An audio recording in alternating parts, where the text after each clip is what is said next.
बैठा तो दूर माहिया, बैठा तो दूर माहिया, मैं बैठी तेरी राह मल के उजड़ी बैठी हूँ माहिया, तेरी याद नहीं भूलती। क्योंकि याद और इबादत जो है वो इंसान की ज़िंदगी का रुख बदल डालती है। मेरी ज़िंदगी का मकसद यही है कि मैं राह मुस्तकीम पर चलूँ, खुद भी चलूँ और आप लोगों को भी अपने मुँह से बाताहुल्लाह शरीक का पैगाम इरसानी यूट्यूब चैनल के ज़रिए देती रहूँ कि अल्लाह है कि हम इसी की इबादत करनी चाहिए, वही हम सबका कारसाज और हमारा माल के अक़दस है, जहाँ पर हम सब ने एक न एक दिन लौट कर ज़रूर जाना है। देखें, वीडियो बनाने का मकसद होता है कि आप लोग इस बात को समझें कि ये बंदी अल्लाह की थी और अल्लाह के रास्ते में अपना माल खर्च कर रही थी। अगर मेरे पास दौलत का दिया था तो मैं वो भी आप लोगों को दिल खोल कर खर्च करके दिखाती। मेहनत कर रही हूँ, स्ट्रगल कर रही हूँ। ये हिजरत का सफ़र है, ये सफ़र एक न एक दिन अपने इख्तिताम को ज़रूर पहुँचेगा। बड़े बड़े हैं जो अल्लाह की राह में जहाद बन कर अपनी ज़िंदगी गुजारते हैं, ट्रस्ट भी चलाते हैं। मेरी ज़िंदगी का मकसद एक न एक दिन ज़रूर पूरा होगा और या अल्लाह रब्बुल इज़्ज़त और माशरे वाले बहन भाई मेरी इस आवाज़ और पुकार को सुनकर मेरे घर ज़रूर तशरीफ़ लाएंगे। मैं सादकाबाद मंगला मंठार में रहती हूँ। मेरा मोबाइल नंबर ये है 0349081127 मेरा नंबर है। अगर कोई बहन भाई बेलौस होकर मेरे स्टेटस को सुनेगा भी और सुनकर अमल भी करेगा तो अल्लाह रब्बुल इज़्ज़त उस बंदे की दुनिया भी अच्छी कर देंगे और आखिरत में भी उस बंदे का मुकाम ज़रूर बना देंगे।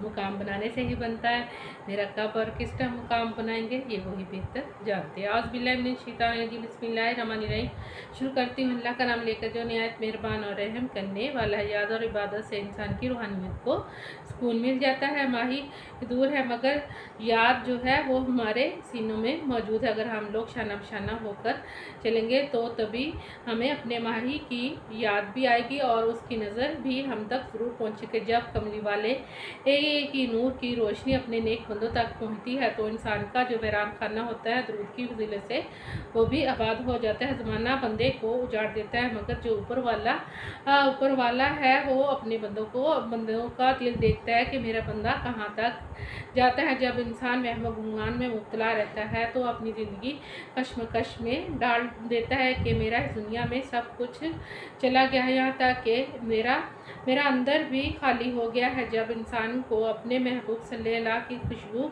गायब से आने लगती है तो बंदा खुशी के साथ झूमने लगता है कि अब मेरे दिल को तसल्ली हो गई है कि कोई तो है जो मुझे इन गुनाहों से आज़ाद भी करवाएगा और मुझे राह मुस्तकीम का रास्ता भी दिखाएगा। जो बंदा इस रास्ते पर चल पड़ता है उसे ज़िंदगी में अपने माई सल्लल्लाहु के अलावा ज़माने में कुछ भी नज़र नहीं आता। इंसान का ज़माने में सब कुछ चला जाता है, आसरा होता है तो सिर्फ इंसान को ऊपर वाले का होता है कि मालिक अब तू ही है जो मुझे नेकी का रास्ता भी दिखाएगा, मुझे मेरे मकसद में कामयाब भी ज़रूर करेगा। आखिरकार वो बंदा अपने मिशन में कामयाब ज़रूर हो जाता है और अपने अंदर खुशी महसूस करता है कि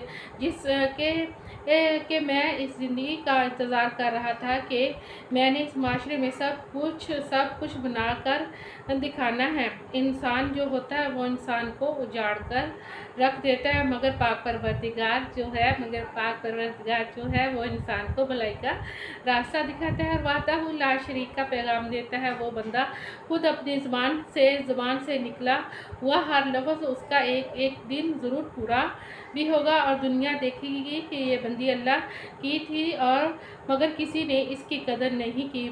मगर कोई न कोई अल्लाह का नेक बंदा तो होगा जो मेरे इस मिशन को भी कामयाब करेगा और दूसरों को भी अपने मुंह से उस बंदे की तारीफ़ करेगा। तारीफ़ करेगा। वाह मौला तेरी शान, वाह मौला तेरी शान। ये सूरत और मूरत इतनी प्यारी थी मगर ज़माना कमज़रफ़ था जो इसकी कदर को पहचान नहीं सका। ज़माना देखा मगर मालिक तुझ सा कोई भी नहीं देखा। तू तो मेरे अंदर मौजूद है जो मुझे जीने का हौसला भी देता है और मेरे अंदर सच्चाई का सबूत भी देता है कि ये औरत कौन है और उसके अंदर क्या ज़ख़ीरा पाया जाता है। ये वो माल है जो एक दिन माले गनीमत ज़रूर बनेगा। एक न एक दिन ये माल भी एक न एक दिन माले गनीमत ज़रूर बनेगा। इसको ख़रीदने बाज़ार वाले ज़रूर आएंगे। महंगा और सस्ता सौदा हर किस्म का मिलता है मगर ख़रीदना इंसान को खुद पड़ता है। मैं अपना माल तो अल्लाह की राह में खर्च कर रही हूँ, एक न एक दिन अल्लाह रब्बुल इज़्ज़त भी मुझे मेरे इस नेक इरादे में मुझे कामयाब ज़रूर करेंगे। पैसा तो हर बंदा खर्च कर लेता है, मगर इस माल को खर्च करना बहुत मुश्किल है। ये वो बंद खजाना है मेरे अंदर, जिसकी खूबी वही बेहतर जानता है। वो मालिक है, खालिक है, राज़िक है, गफूर है, रहमान रहीम है, रब्बे कायनात है। अनमोल खजाने को बैतुल माल समझकर खर्च करना चाहिए, जिससे हमारा रब हम पर राज़ी हो जाए। देखिए, मैं अपना माल दिल खोल कर खर्च कर रही हूँ। अल्लाह रब्बुल इज़्ज़त एक न एक दिन मुझे मेरे इस नेक इरादे में भी कामयाब करेंगे और मेरे इस ट्रस्ट को भी ज़रूर कामयाब करेंगे। आप लोगों से अपील और दरख्वास्त यही है, यूरोप कंट्री वालों से भी अपील और दरख्वास्त, अगर आप बेलौस होकर मेरी बातें सुनना चाहते हैं या मेरी इन बातों की तहकीक करना चाहते हैं, तो मैंने आपको अपना मोबाइल नंबर दिया, उस पर तहकीक भी करें और मेरी इन बातों को समझें कि ये बंदी कहाँ पर और किस तरीके के साथ बोल रही है। देखिए, ये मेरे खुद के अल्फाज हैं, मैं किसी की कॉपी नहीं करती। जो अल्लाह रब्बुल इज़्ज़त की तरफ से मुझे ये हीरे जवाहरात मिले हैं, मैं जब तक ज़िंदा रहूँगी उस वक़्त तक आप लोगों को अपने मुँह से वादा ला शरीका पैगाम रसानी यूट्यूब चैनल के ज़रिए देती रहूँगी। फ़ी मानिल्लाह।